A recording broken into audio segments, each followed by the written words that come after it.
Hi everyone, welcome back to another video from Trading for Beginners. In this video, I'm going to show you how to download TradeStation on your mobile device. To download the TradeStation application, first of all go ahead and open your Google Play Store or your App Store. Go to the search box at the top and type in TradeStation. Look for this application from TradeStation Technologies and tap on the Get or the Install button to start downloading the app.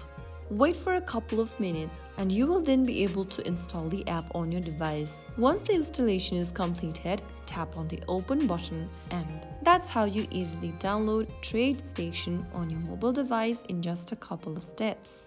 You can then go ahead and sign up for a new account or log into an existing one within the app. That's how you get TradeStation app installed on your device. I hope the video was helpful to you. If it was, make sure to give us a thumbs up and subscribe to Trading for Beginners for more tutorials. I will be back again in the next video. Thank you for watching.